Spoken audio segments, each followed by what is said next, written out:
The dust devils were spinning across the cracked earth when Katherine Morgan realized her cousin wasn't coming back.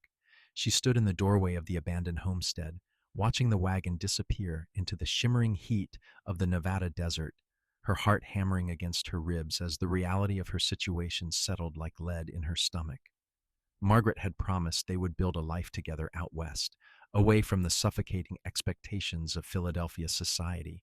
But somewhere between leaving Missouri and crossing into Nevada territory in the summer of 1872, those promises had turned to ash. Catherine pressed her palm against the weathered doorframe, feeling splinters catch on her skin. The homestead was nothing more than a shell, four walls of sun-bleached wood that groaned in the hot wind, a roof with more holes than shingles, and a floor so warped she could see straight through to the dirt below in places. Margaret had looked her dead in the eye that morning and said she was going into town for supplies. That had been 6 hours ago, and Catherine had watched from the single intact window as her cousin loaded not just her own trunk, but both of their remaining food stores into the wagon. "You will be fine," Margaret had called out, not even bothering to meet Catherine's gaze. "Someone will come along eventually." Eventually. The word echoed in Catherine's mind as she surveyed her surroundings. The homestead sat in a small valley between rocky hills covered in sagebrush and stunted juniper trees. The nearest town, Virginia City, was at least 15 miles to the north, if she remembered the map correctly. She had no horse, no wagon, perhaps 2 days' worth of water in the clay jug Margaret had left behind, and the clothes on her back. Her fingers trembled as she touched the simple cotton dress she wore, already damp with sweat despite the early hour. She had trusted Margaret. After Catherine's parents died of cholera last winter, her cousin had been the only family member who seemed to care, who had written letters full of dreams about the freedom they would find in the West. Catherine had sold everything she owned to fund their journey, handing over every cent to Margaret for safekeeping. Now she understood why her cousin had been so insistent on holding the money. The sun climbed higher, turning the valley into a furnace. Catherine retreated into the relative shade of the homestead, trying to formulate a plan. She could attempt to walk to Virginia City, but without proper supplies, she would likely die of exposure or thirst before reaching help. She could stay here and hope someone passed by, but the rutted track that passed for a road looked like it hadn't seen traffic in months. The homestead itself was clearly long abandoned, with no evidence of recent habitation beyond the disturbed dust where Margaret's wagon had stood. Catherine was 22 years old, educated in literature and music, skilled at needlework and watercolors. None of those accomplishments meant anything out here. She had never built a fire without a proper stove, never hunted for food, never spent a night without four solid walls and a locked door between herself and the world. The weight of her helplessness threatened to crush her, but she forced herself to breathe slowly, to think. First, she needed to assess what she had. The homestead contained a broken chair, a rusted iron stove with a cracked firebox, and a few scattered tin plates. Outside, she found a well that still held water, though it smelled faintly of minerals and had to be drawn up with a frayed rope. There was a small structure that might have once been a chicken coop, and beyond that, the skeletal remains of a corral. Evidence of life, but no life remaining. She spent the afternoon exploring the immediate area, staying within sight of the homestead. She found some wild onions growing near a dry creek bed and a few stunted berry bushes that had already been picked clean by birds. As the sun began its descent, painting the sky in shades of orange and purple, Catherine felt the first real stirrings of fear.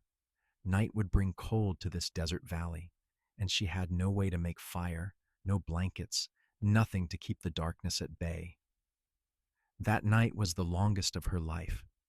She huddled in the corner of the homestead, listening to coyotes howl in the distance and trying not to think about snakes or scorpions or the 100 other dangers she had read about in dime novels. When dawn finally broke, she was exhausted but alive, and she made herself a promise. She would not give up. She would not let Margaret's betrayal be the end of her story. The second day was harder than the first. Hunger gnawed at her stomach, and the sun seemed even more merciless. She rationed her water carefully, allowing herself only small sips, but she could see the level in the jug dropping. By afternoon, she was dizzy and weak, and when she heard the sound of hoofbeats approaching, she thought at first it was a hallucination. But the rider was real. Catherine stumbled to the doorway and saw a man on a gray horse making his way up the track toward the homestead. He sat tall in the saddle, wearing a dark hat that shadowed his face, and for a moment she was afraid. She was utterly alone and vulnerable, and he was a stranger. But desperation outweighed caution, and she stepped out into the yard, raising one hand to shield her eyes from the sun. The rider pulled up short when he saw her, and she heard him curse softly. He dismounted in one fluid motion and approached slowly, holding his hands where she could see them. As he came closer, she could make out his features. He was perhaps 25 or 26, with sun-darkened skin and striking hazel eyes that seemed to take in everything at once. His jaw was covered in several days' worth of stubble, and his clothes were dusty from travel. "Madam," he said, his voice rough but not unkind. "Are you all right?" The concern in his tone broke something loose inside her, and to her horror, Catherine felt tears starting to form. She blinked them back fiercely. "I need help," she managed to say, hating how small her voice sounded. He studied her for a long moment, then glanced at the homestead behind her. "This your place?" "No, I was left here. My cousin, she brought me here 2 days ago, and then she left, and I have nothing." The words tumbled out in a rush, and she forced herself to stop, to breathe. His expression darkened. "Left you here deliberately?" Catherine nodded, not trusting herself to speak. "Jesus," he muttered. He looked around again, taking in the dilapidated homestead, the empty landscape. When his gaze returned to her, his expression had softened. "My name is Yates Sullivan. I have a ranch about 5 miles west of here. You are welcome to come with me, get a proper meal, and figure out what to do next." Relief flooded through her so intensely her knees nearly buckled. "Thank you," she whispered. "Thank you so much. I'm Katherine Morgan." "Can you ride?" Yates asked, gesturing to his horse.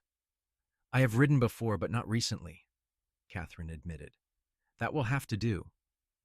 He led the gray horse closer and helped her mount, his hands steady and impersonal as he guided her foot into the stirrup. Then he swung up behind her, one arm coming around her waist to hold the reins. Catherine stiffened at the contact, very aware of how improper this was, but propriety seemed like a luxury she could no longer afford. They rode in silence for a while, following a path that was barely visible through the sagebrush. Catherine's head swam with exhaustion and relief and a dozen other emotions she couldn't name. She could feel the solid warmth of Yates behind her, the steady rhythm of the horse beneath them, and for the first time in 2 days, she felt something like safety. "What were you planning to do out here?" Yates asked eventually. "Your cousin, I mean.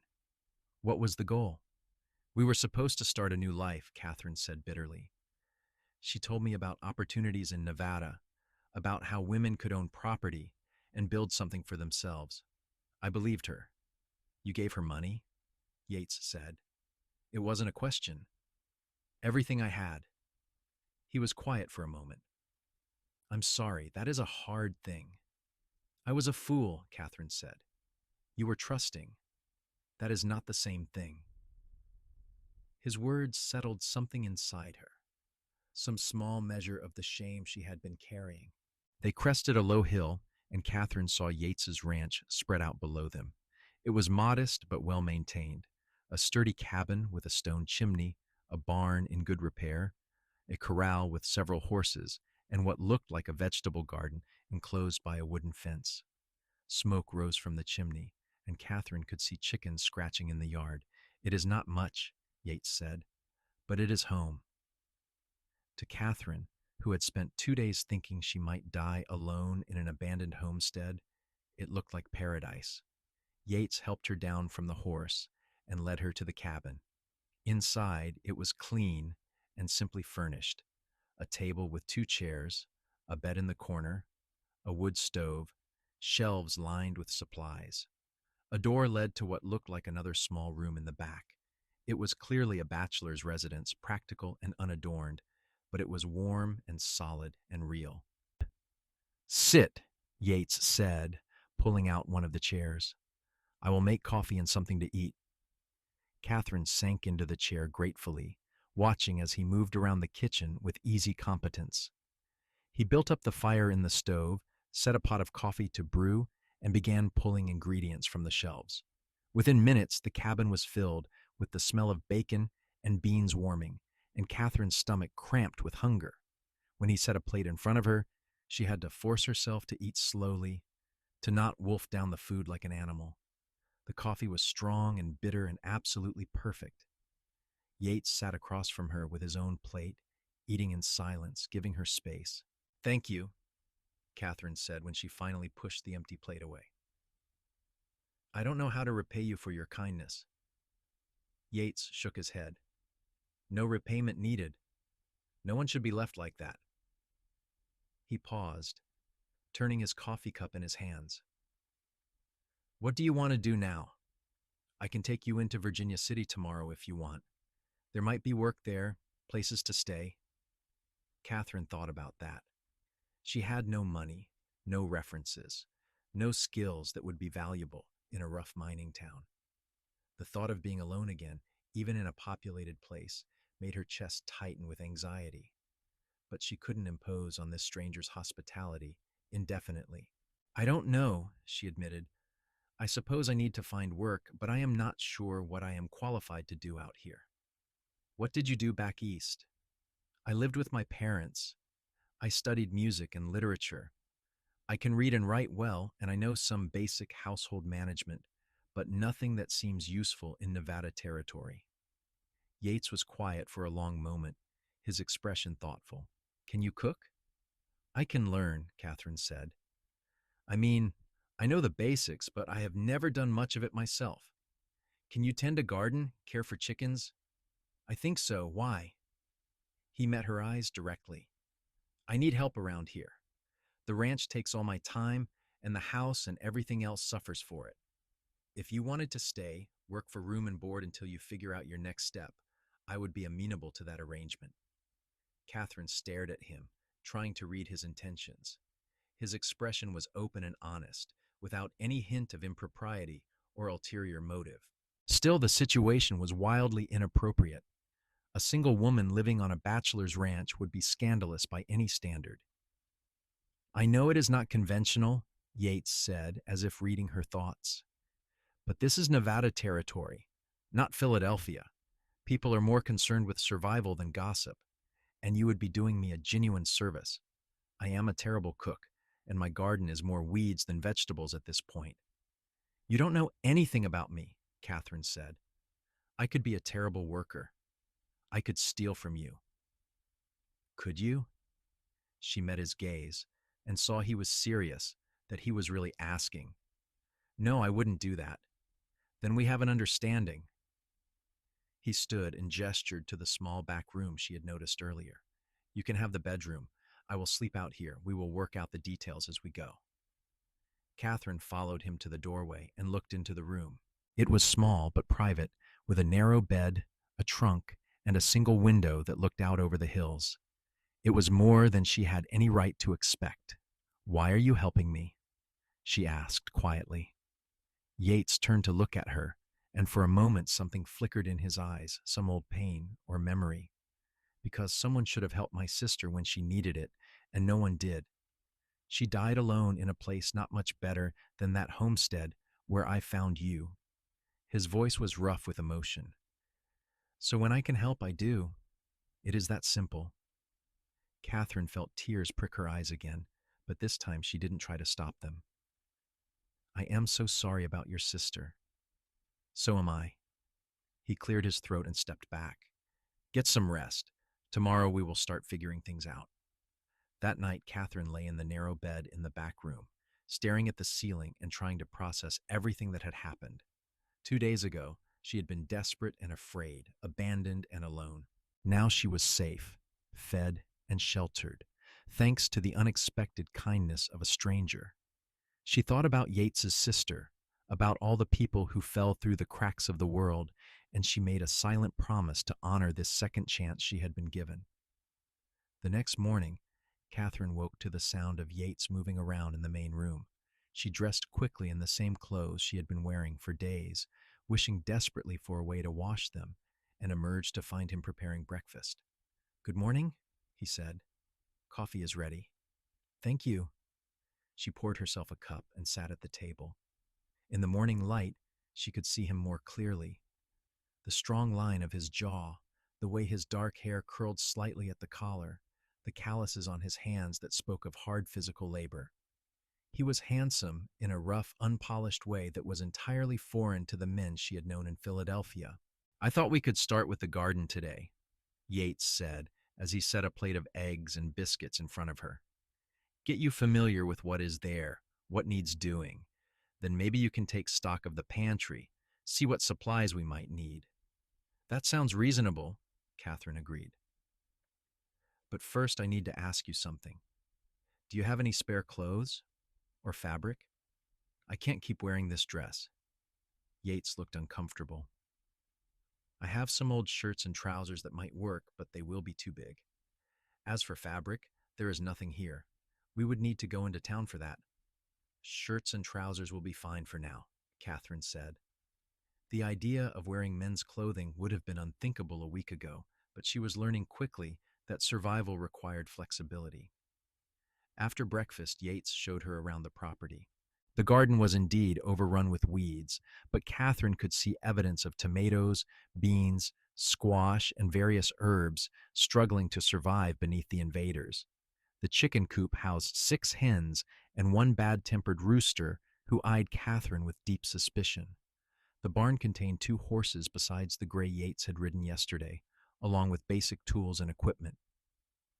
"The ranch is primarily cattle," Yates explained as they walked.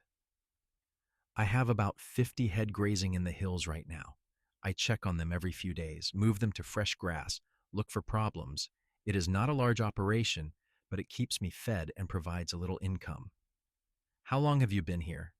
Catherine asked. 3 years. I bought the place from a man who was heading to California to try his luck in the goldfields. It was in rough shape then, but I have been fixing it up bit by bit." He paused, looking out over the land with unmistakable pride. "It is mine, you know. No one can take it away from me. That means something." Catherine understood. Ownership, independence. These were precious things, especially in a world that often denied them to those without money or status. She thought again of Margaret's promises, of the life they were supposed to build, and felt a fresh wave of anger and grief. They spent the rest of the morning working in the garden. Yates showed Catherine which plants were crops and which were weeds, how to tell the difference, how to pull them without disturbing the roots of the good plants. The work was hot and back-breaking, and Catherine's hands were soon blistered and dirty, but there was something satisfying about it too. She could see immediate results, could watch the garden slowly emerge from beneath its blanket of invaders. Yates worked beside her, his movements efficient and practiced.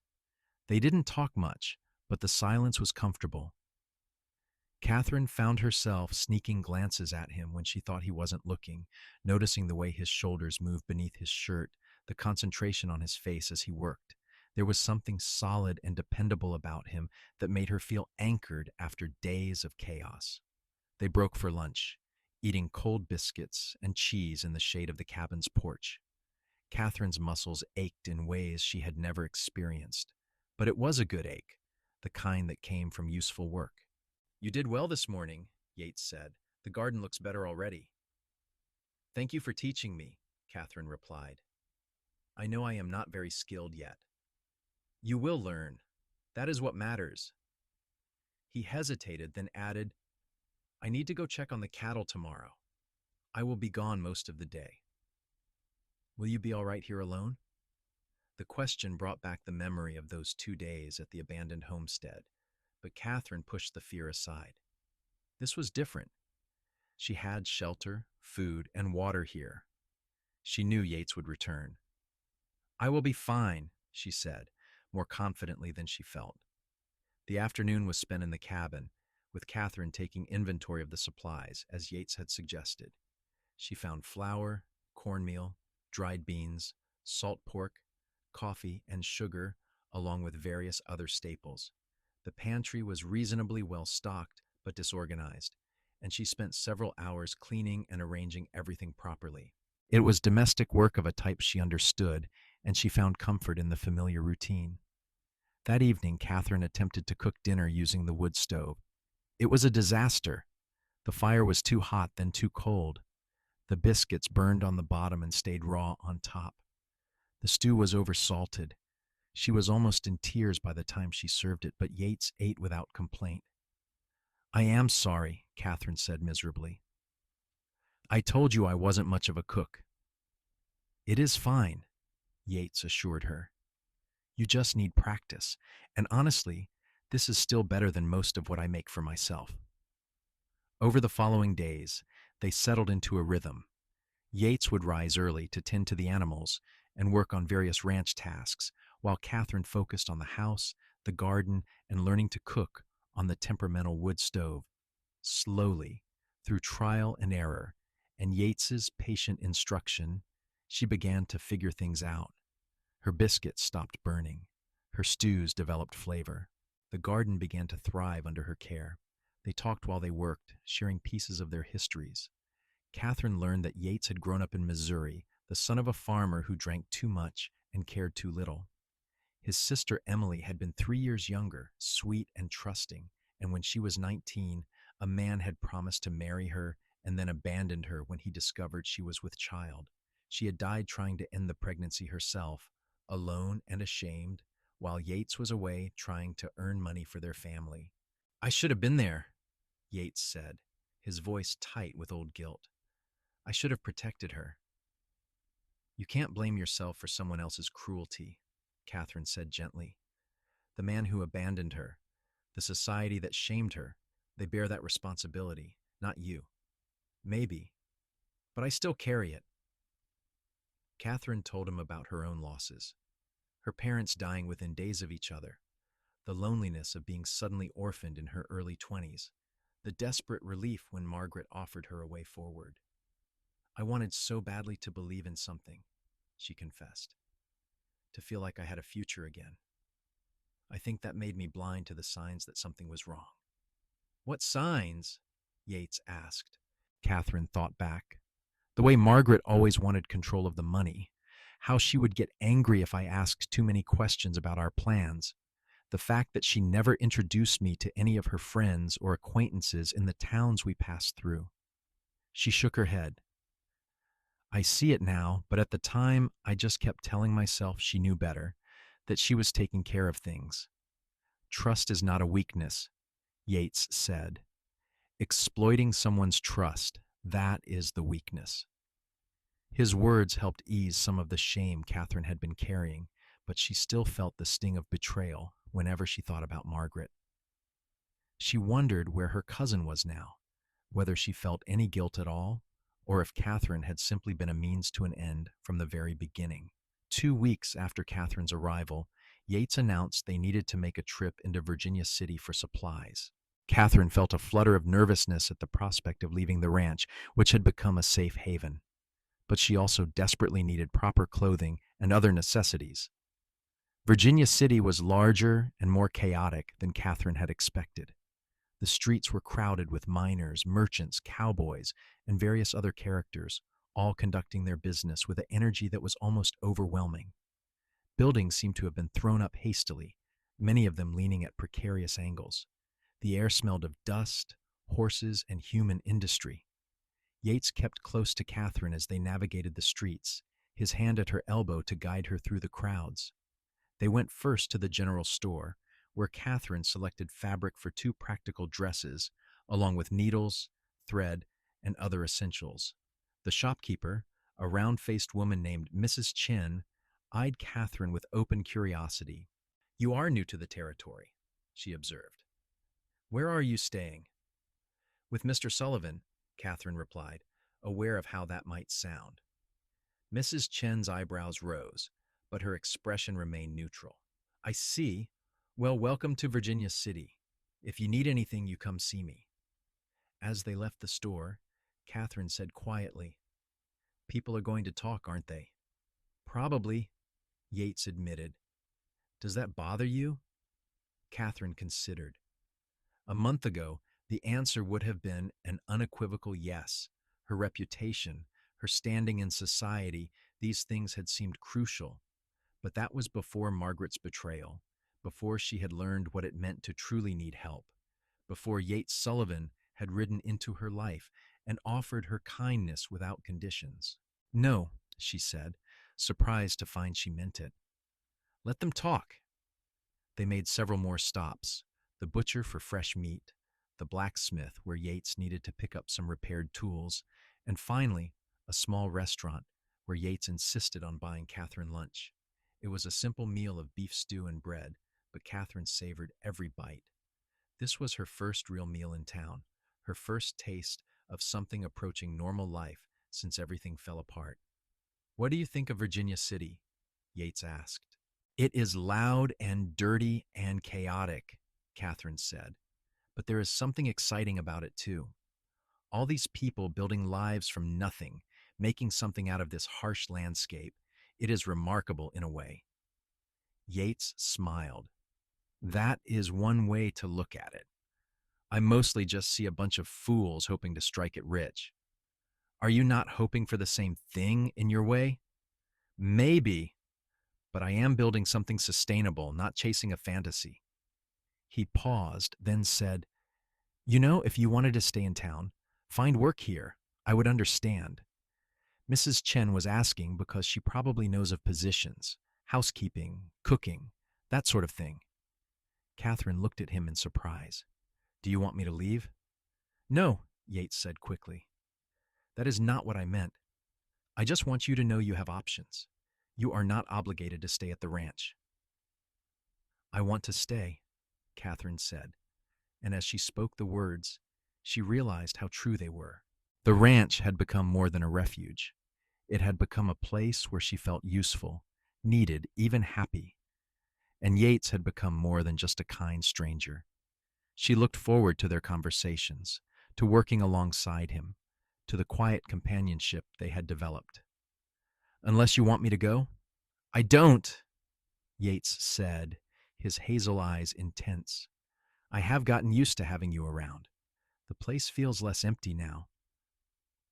There was something in the air between them, some unspoken tension that made Catherine's heart beat faster.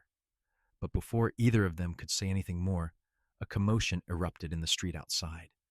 They went to the window and saw two men squaring off, fists raised, while a crowd gathered to watch. Time to go, Yates muttered. He left money on the table and ushered Catherine out a side door, avoiding the growing spectacle. As they walked back to where they had left the wagon, Catherine felt the moment slip away, but something had shifted between them. The air felt charged with possibility. On the ride back to the ranch, Catherine found herself intensely aware of Yates beside her on the wagon seat, the way his hands held the reins, strong and capable, the line of his profile against the setting sun, the timbre of his voice when he pointed out a hawk circling overhead. She had been attracted to men before, but this felt different, deeper, more substantial. It frightened her a little, how much she was beginning to care. The following weeks brought a rhythm that felt almost like routine. Catherine spent her days working in the garden, tending the chickens, cooking meals, and mending clothes. Yates worked with the cattle, maintained the buildings and fences, and took on occasional jobs in town to bring in extra money. In the evenings, they would sit on the porch and watch the sun set over the hills, talking about everything and nothing. Catherine learned that Yates loved to read but had few books. She taught him a poem by Wordsworth that she had memorized as a girl, and he recited it back to her with surprising grace. He taught her to recognize the different bird calls, to read the weather in the clouds, to understand the rhythms of this harsh but beautiful landscape. One evening, as they sat on the porch, Yates said, I have been thinking, that homestead where I found you, it is on unclaimed land. I checked the records in Virginia City. If someone were to file a claim and prove it up, they could own it. Catherine looked at him in surprise. Why would anyone want that place? It is falling apart. But it could be rebuilt. The well is good and there is decent grazing land in that valley. With work, it could be a real homestead again. He hesitated, then continued, I thought maybe you might want to claim it. Build something that is yours. The suggestion stunned Catherine. I don't have the money to file a claim, much less rebuild a homestead. The filing fee is small, and I could help with the rebuilding. We could work on it together, get it to the point where you could live there if you wanted, or sell it, have a nest egg for whatever comes next. Catherine stared out at the darkening hills, her mind reeling. The idea of owning land, of having something that was truly hers, was almost incomprehensible, but mixed with the excitement was a sharp pang of something else. If she had her own homestead, she would leave Yates's ranch. She would be alone again, separate from the life they had been building together. Why would you do that for me? She asked quietly. Yates was silent for a long moment. When he spoke, his voice was rough with emotion. Because you deserve something good, Catherine. After everything you have been through, you deserve to have something of your own. And because I care about what happens to you. More than I probably should. Catherine's breath caught. She turned to look at him and found him watching her with an intensity that made her skin tingle. Yates. I know it is not proper, he said quickly. I know I should not be saying these things. You have been here less than 2 months, and you are under my protection, and I have no right to complicate things. But I can't stop thinking about you. I can't stop wanting to make you smile, to keep you safe, to build something with you. Catherine's heart hammered in her chest. She should be shocked, should be worried about propriety and reputation. Instead, all she felt was a fierce, soaring joy. You are not complicating anything, she said softly. I feel the same way. The look on Yates's face was worth everything she had been through to get here. He reached out slowly, giving her time to pull away, and cupped her cheek with his calloused hand. Catherine, he breathed, and then he was kissing her, gentle and reverent, like she was something precious. Catherine had been kissed before, chaste pecks from respectable suitors back in Philadelphia. Those kisses had been nothing like this. This was fire and need, and coming home all at once. She leaned into him, her hands finding his shoulders, holding on as if he were the only solid thing in a spinning world. When they finally pulled apart, both breathing hard, Yates rested his forehead against hers. I have wanted to do that for weeks, he admitted. I wish you had done it sooner, Catherine said, and felt him laugh, the sound rumbling through his chest. They sat together on the porch until the stars came out, Catherine tucked against Yates's side, his arm around her shoulders. They talked about the future, about possibilities. The homestead, the ranch, what they might build together. It felt presumptuous to plan so far ahead, but it also felt right, natural, like they were following a path that had been laid out for them from the moment Yates found Catherine in that abandoned yard. We should do things properly, Yates said eventually. Court, get married, make it all respectable. Catherine tilted her head to look up at him. Is that a proposal? He had the grace to look embarrassed. I suppose it is, though I am making a mess of it. I should have flowers, should go down on one knee, all of that. I don't need flowers, Catherine said. I just need you to mean it. I mean it, Yates said fiercely. I want to marry you, Katherine Morgan. I want to build a life with you, here or at that homestead, or wherever you want. I want to wake up next to you every morning and fall asleep beside you every night. I want to have children with you and grow old with you and know that we built something real together. Tears spilled down Catherine's cheeks, but they were happy tears, joyful tears. Yes, she whispered. Yes, I will marry you. They were married 3 weeks later in Virginia City, with Mrs. Chin and her husband standing as witnesses. Catherine wore a new dress she had sewn from the fabric she bought on their first trip to town, simple but elegant in blue calico. Yates wore his best shirt and trousers, his hair neatly combed, looking more nervous than Catherine had ever seen him. The ceremony was brief, conducted by a circuit judge who happened to be passing through town. When the judge pronounced them husband and wife, Yates kissed Catherine with such enthusiasm that Mrs. Chen laughed and clapped. Afterward, they had dinner at the restaurant, and Mrs. Chen gave them a beautiful quilt as a wedding gift. "You take care of each other," she told them seriously. "Life out here is hard. You need to be a team." "We will," Yates promised, his hand tight around Catherine's. That night, back at the ranch that was now Catherine's home in truth as well as practice, they made love for the first time. It was awkward and tender and perfect. Two people learning each other, building intimacy brick by brick. Afterward, Catherine lay in Yates's arms, feeling more content than she had ever thought possible. "I love you," she whispered into the darkness. "I love you too," Yates replied, pressing a kiss to her hair. "My wife." The words sent a thrill through Catherine. Wife. She was Yates Sullivan's wife. She belonged somewhere to someone, and he belonged to her in return. It was more than she had dreamed of during those desperate days at the abandoned homestead. The next few months were blissfully happy. Catherine settled fully into her role as Yates's wife, running the household with growing confidence. The garden flourished under her care, providing fresh vegetables for their table. She learned to preserve food for winter, to make soap and candles, to do the 100 small tasks that kept a ranch running.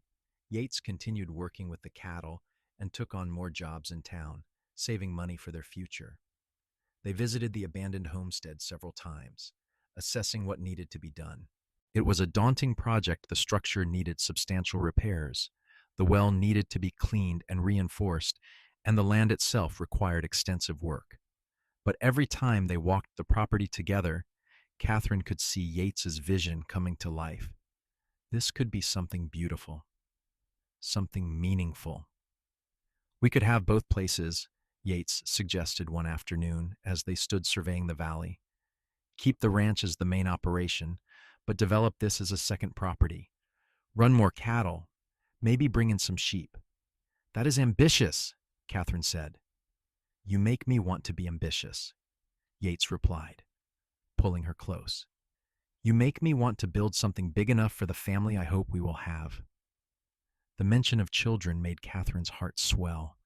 They had been trying since their wedding night, but so far nothing had happened. She tried not to worry about it, tried to trust that it would happen in its own time. But she wanted it so badly, wanted to give Yates children, to build that family he dreamed of. Winter came to Nevada territory, bringing cold winds and occasional snow. The ranch work became harder, and Catherine worried constantly about Yates when he was out checking on the cattle, but they managed, working together, supporting each other through the difficult season. It was in late January, as the new year of 1873 began, that Catherine realized her monthly courses were late. She waited another week, not wanting to get her hopes up, but when there was still no sign, she allowed herself to believe. She was pregnant. She decided to tell Yates over dinner, planning a special meal to mark the occasion. But he came home that evening with news of his own, bursting through the door with barely contained excitement. "I sold 10 head of cattle to a rancher from California," he announced. "Good price, too. Enough to start serious work on the homestead come spring." "That is wonderful," Catherine said, genuinely happy for him. "I have news, too." Something in her tone made him pause and really look at her. "What is it?" "I'm pregnant," Catherine said, unable to keep the smile from her face. "We are going to have a baby." For a moment, Yates just stared at her. Then he let out a whoop of pure joy and swept her into his arms, spinning her around until she was dizzy and laughing. When he set her down, there were tears in his eyes. "A baby," he said wonderingly. "We are going to have a baby." "We are," Catherine confirmed, her own eyes wet. That night, they lay in bed making plans. They would need to prepare, to make sure they had everything they needed before the baby came. Yates was determined to finish at least the basic repairs on the homestead before Catherine was too far along, to give them more options, more security. Catherine was simply happy, a deep, bone-deep contentment that she had never experienced before. The pregnancy progressed smoothly, though Catherine experienced the expected nausea and fatigue in the early months. Yates was attentive to the point of being overprotective, constantly worrying about her doing too much. Catherine had to reassure him repeatedly that she was fine, that pregnancy was not an illness. As spring arrived, they began serious work on the homestead. Yates recruited several men from town to help with the heavy labor, and together they rebuilt the structure from the foundation up. Catherine designed the interior layout, planning for a real home with multiple rooms, a proper kitchen, and space for a growing family. She often sat on a blanket in the shade, her hand on her growing belly, watching the transformation. The place where she had been abandoned, where she had felt so desperate and alone, was becoming something beautiful. It felt like redemption, like reclaiming something that had been stolen from her. One afternoon, as the men worked on framing the new roof, a wagon rolled into the valley. Catherine looked up and felt her stomach drop. She recognized the driver. It was Margaret. Catherine stood slowly, her heart pounding. She had not seen her cousin since that terrible day 8 months ago, and she felt a surge of complicated emotions. Anger, hurt, curiosity, they all warred inside her. Margaret pulled the wagon to a stop and climbed down, looking uncertain. She was thinner than Catherine remembered, and there were dark circles under her eyes. "Hello, Catherine," she said quietly. "What are you doing here?" Catherine demanded, proud that her voice didn't shake. "I heard you were working on this place. People in Virginia City talk." Margaret looked around at the construction, at the obvious improvements. "It looks good." "No thanks to you." Margaret flinched. I know what I did was unforgivable. I just wanted to explain, to apologize." "I don't want your apology," Catherine said coldly. "You stole from me. You abandoned me to die. There is nothing you can say that will make that right." "You are right," Margaret said, tears starting to form in her eyes. "But please let me explain. I was desperate. I had debts, bad debts to dangerous people back in Missouri. They threatened to hurt me, to hurt my mother. I thought if I could get west, start over with some money, I could make it right. But it all went wrong. The money ran out faster than I expected, and I panicked, and I did something terrible to you." Catherine felt Yates come up beside her, his presence solid and reassuring. Margaret's eyes widened when she saw him, taking in his protective stance, the wedding ring on Catherine's finger, the obvious swell of her pregnancy. "You are married," Margaret said, sounding stunned. "Yes, this is my husband, Yates Sullivan. We are rebuilding this homestead together." Margaret looked between them, and something like genuine remorse crossed her face. "I am glad. I am glad you survived, that you found someone. I don't deserve your forgiveness, but I wanted you to know I am sorry. I have been living with the guilt every day." Catherine wanted to stay angry, wanted to hold on to her righteous fury.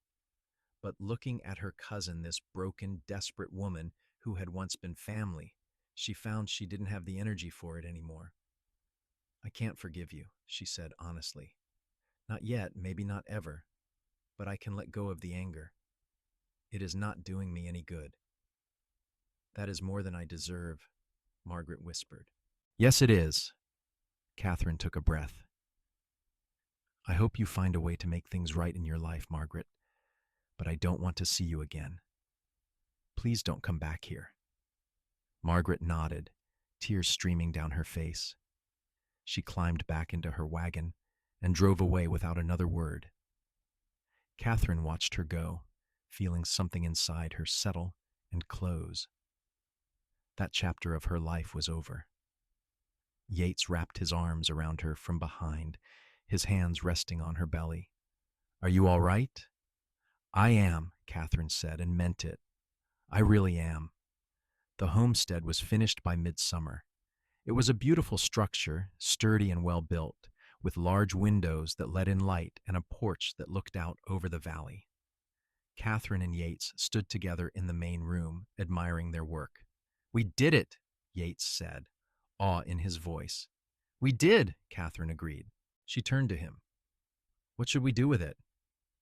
They had discussed various options over the months, living here themselves, renting it out, using it as a secondary residence. But now that it was finished, Catherine found herself drawn to a different idea. I want to keep it for women like me, she said slowly. Women who need help, who have nowhere else to go. We could offer it as a refuge, a place to recover and figure out their next steps. Yates looked at her with such love and pride that Catherine felt her breath catch. That is perfect, he said. That is exactly what this place should be. They put the word out through Mrs. Chen and others in Virginia City. Within weeks, they had their first resident, a widow whose husband had died in a mining accident, leaving her with nothing. Catherine helped her get on her feet, taught her the skills she had learned, and after 3 months, the woman moved into town with a job at the general store and a real chance at a new life. More women followed over the months and years. A young girl escaping an abusive father, a woman abandoned by her husband, a school teacher who lost everything in a fire. Catherine welcomed them all, offering not just shelter, but understanding, skills, and hope. Yates supported her fully, helping with repairs, providing supplies, treating each woman with respect and dignity.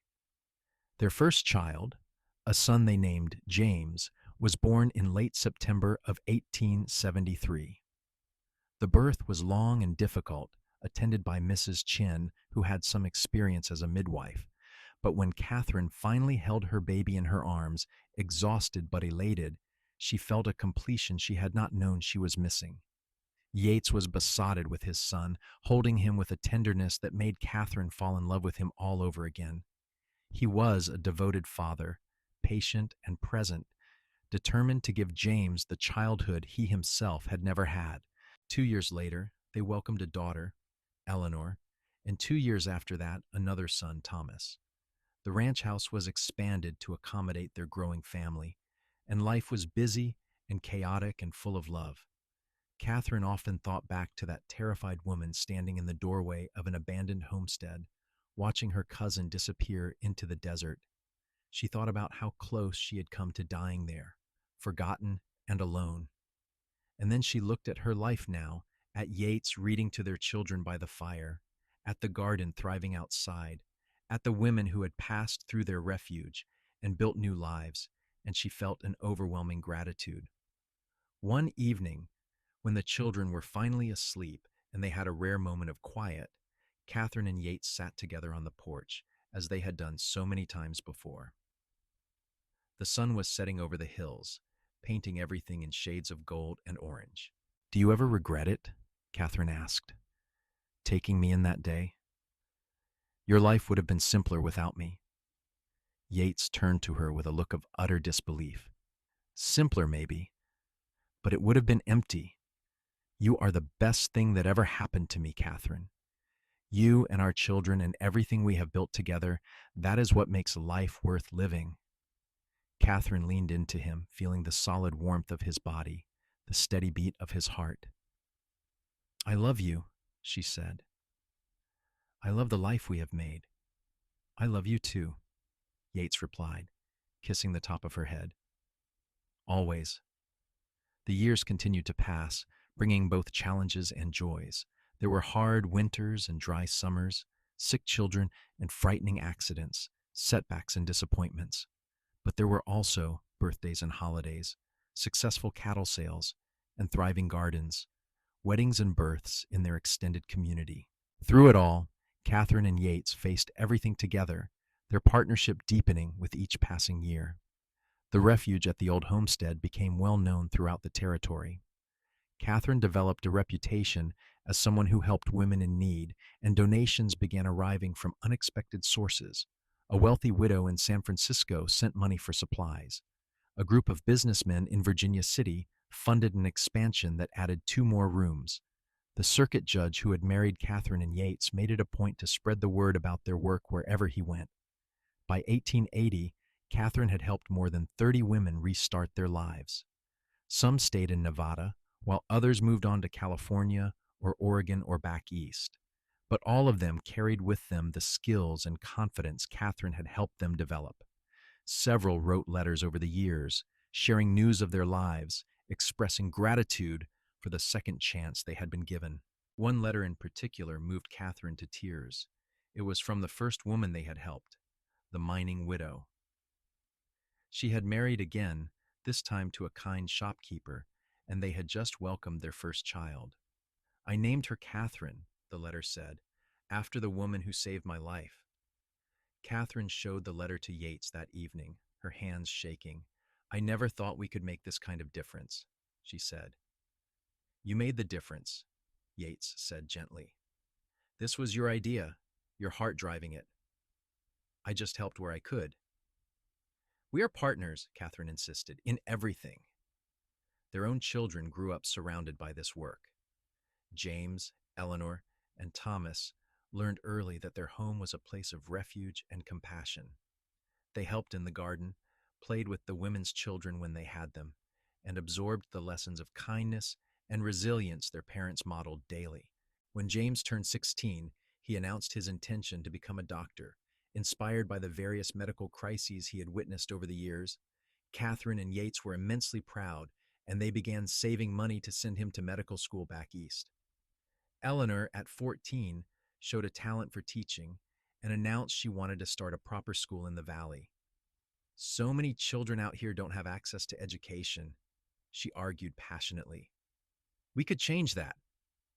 Thomas, at 12, was most interested in the ranch work, following Yates everywhere and learning everything he could about cattle and land management. Catherine watched her children developing their own passions and purposes, and she felt a fierce pride. They were good people, raised with strong values, ready to make their own marks on the world.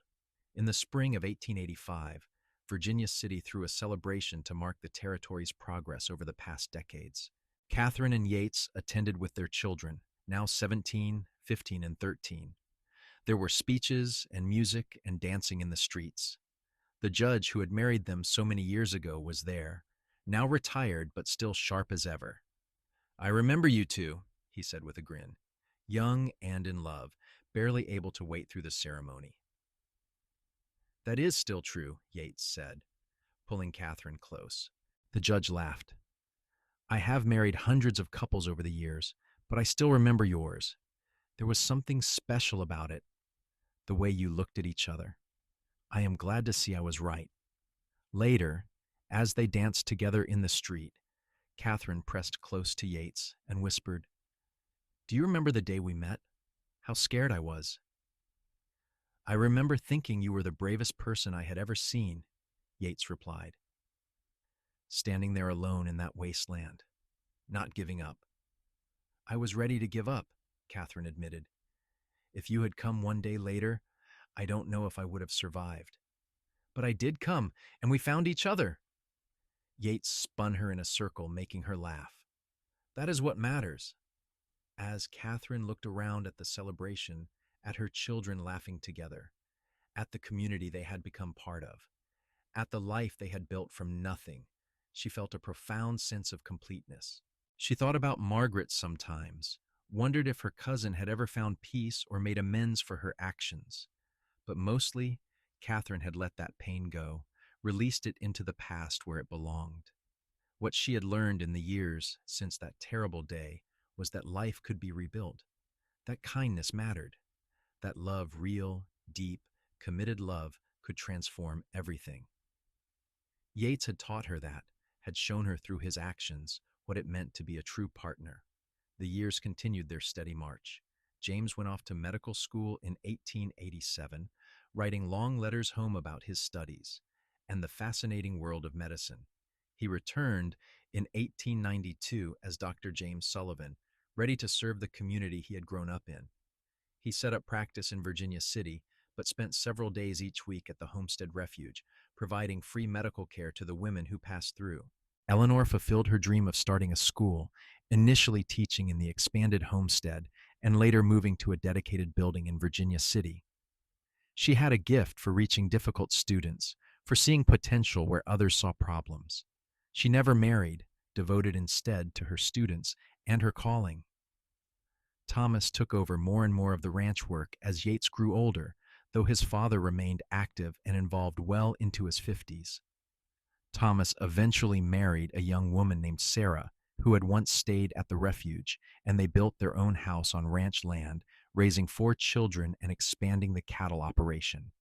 Catherine's hair turned gray, and lines formed around her eyes and mouth, but Yates told her she was more beautiful than ever. They celebrated their 25th wedding anniversary in 1898 with a party that brought together family, friends, and dozens of women whose lives had been touched by their refuge. Mrs. Chen, now quite elderly herself, gave a speech praising Catherine's vision and dedication. She turned a place of abandonment into a place of hope, Mrs. Chen said. That is a rare gift. That night, alone in their bedroom at the ranch, Yates held Catherine close. 25 years, he marveled. It has gone so fast. The best years of my life, Catherine said. Every single one of them. Even that first day, when you were scared and alone? Especially that day, Catherine said firmly, because that was the day you found me. That was the day everything changed. They made love that night with the tender familiarity of long partnership, bodies that knew each other intimately, hearts that beat in synchrony. Afterward, Catherine traced the lines on Yates's face, memorizing features she already knew by heart. I hope we have another 25 years, she said softly. At least, Yates agreed. I am not done with you yet.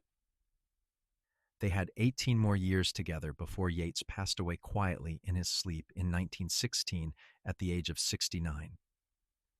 Catherine was devastated by the loss, but she was surrounded by family, their children, their grandchildren, their extended community of friends and former refugee residents.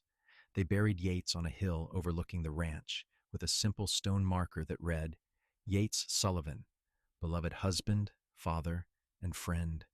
He saw those who were invisible and helped them find their way. Catherine lived another 8 years after Yates's death, continuing to run the refuge with Eleanor's help until her health began to fail. She died peacefully in 1924 at the age of 74, surrounded by 3 generations of family. They buried her beside Yates, her marker reading, Katherine Sullivan, beloved wife, mother, and guardian. She turned abandonment into hope. James gave the eulogy at his mother's funeral, speaking to a crowd of more than 200 people who had gathered to honor her memory. My mother could have let bitterness consume her after what was done to her, he said. Instead, she chose compassion. She chose to build something beautiful from her pain. And in doing so, she changed countless lives, including my own. The world is better because Katherine Sullivan was in it. The refuge continued operating long after Catherine's death, eventually becoming an official charitable organization. The original homestead was preserved as a historical site, a testament to what could be built from nothing to the power of human resilience and love. But the real legacy was in the lives that had been touched and transformed. Women who had been given second chances went on to raise families, start businesses, contribute to their communities in meaningful ways. They told their daughters and granddaughters about the refuge, about the woman who had taken her own experience of abandonment and turned it into a mission of rescue. And in the end, that was the story of Catherine and Yates Sullivan, 2 people who found each other at the right moment, who built a life together based on love and shared purpose, who understood that the greatest monuments are not made of stone, but of human connection and compassion. From an abandoned homestead in the Nevada desert, they had created something that would echo through generations, a home in the truest sense, a place where broken things could be made whole again, where love proved stronger than betrayal, and where every ending could become a new beginning. Their story became part of the fabric of Nevada history, told and retold, a reminder that even in the harshest landscapes and darkest moments, hope could survive and flourish. The dusty valley where Catherine had once stood alone, abandoned and afraid, became a symbol of transformation. The homestead that represented her lowest point became the foundation of her greatest achievement. And though the years turned to decades and then to a century, the essence of what they built remained. It was there in the descendants who carried their values forward, in the women who continued to be helped by the organization they founded, in the simple truth that one act of kindness could ripple outward in ways impossible to measure or predict. Yates Sullivan had ridden into Katherine Morgan's life on a gray horse, a stranger with a kind heart who saw someone in need and chose to help. Catherine had taken that gift and multiplied it, transforming her own rescue into a mission of rescuing others. Together, they proved that family was not just blood, but choice, that home was not just a place, but a feeling of safety and belonging, and that love real, committed, everyday love was the most powerful force in the universe. Their story was not dramatic in the way of legends, with grand battles or earth-shaking events. It was dramatic in the way of real life, in the small daily choices that add up to a lifetime, in the quiet courage of continuing even when things are hard, in the decision to meet cruelty with kindness and abandonment with embrace. It was the story of two ordinary people who did something extraordinary simply by being decent to each other and extending that decency outward to everyone they encountered. And perhaps that was the most important lesson of all, that heroism does not require grand gestures, only consistent compassion, that building a better world starts with seeing the person right in front of you who needs help and choosing to extend your hand. Catherine had been that person once, desperate and alone. Yates had extended his hand, and from that single moment of connection, an entire legacy was born. In the end, the abandoned homestead was never truly abandoned again. It was filled with life and purpose, with the laughter of children and the quiet conversations of women finding their strength.